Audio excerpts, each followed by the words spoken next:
Hello, my name is Gary Swiney, and this is Machine Learning Homework 4. So, uh, in this homework, we are comparing the performance of kernel support vectors and multilayer perceptrons and testing all their parameters using fourfold cross-validation and scalars as well. And then afterwards, we were doing a predict proba on them. The dataset is a fashion MNSIT, which is the pixel scale. The color for each pixel is in the CSV, and so it's taking each pixel and comparing them. So here's our ingest files along with all our imports, where we import the dataset. In this first one, here we are running some of the parameters for kernel SVM.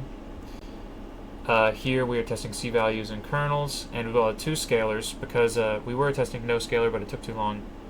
We have a static gamma here at 1 over n features, and we're plotting the results afterwards. So here we are finding our best performance with C and RFB right here. C equal to 10 and RFB is our best performer right there, and RFB being the kernel.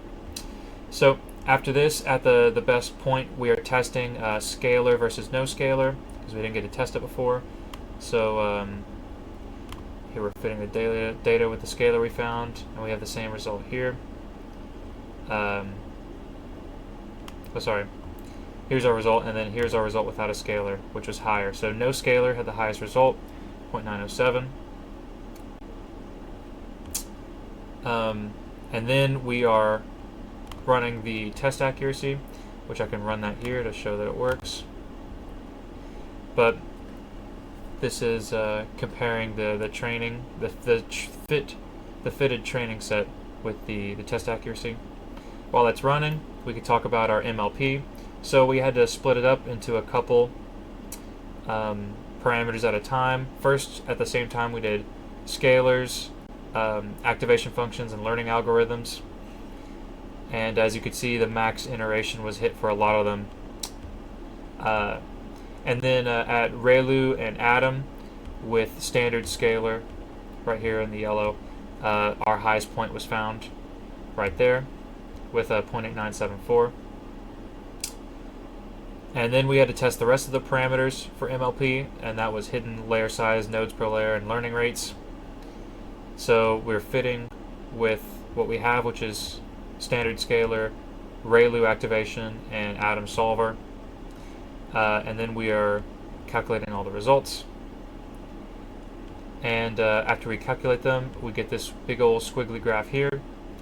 And the best was found with hidden layers 100, nodes 50, learning rate 0.001, and standard scalar, which is 0.8974, which is the same result as without the parameters specified, so the base values, which is fine. The reason the graph looks like this, it looks like repeating figures, is because ReLU is a linear model.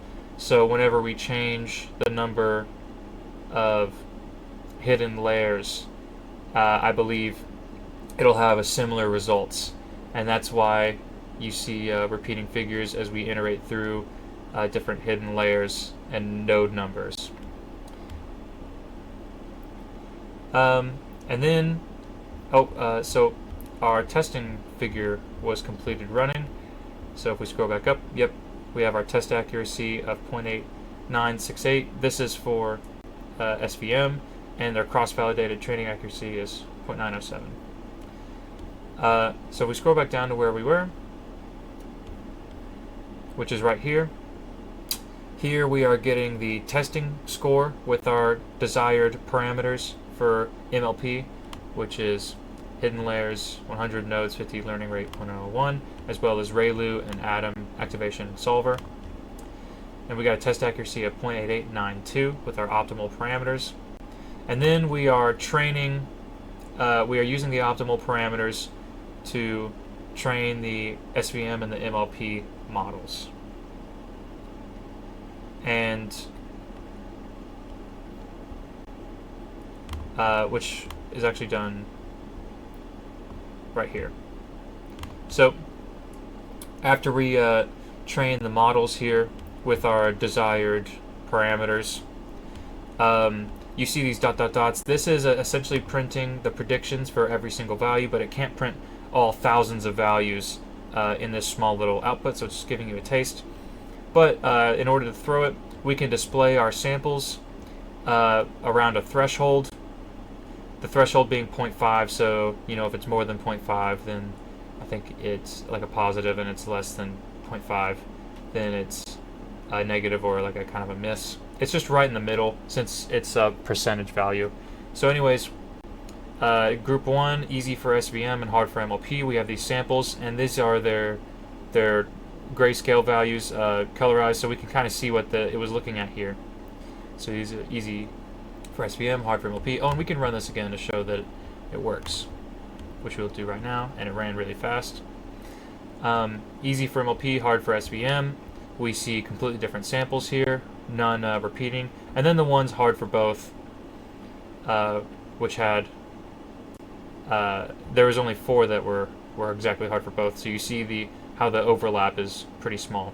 And again, we're only printing, we limited it to 5 samples maximum. And yeah, that concludes our analysis for homework 4. Thank you.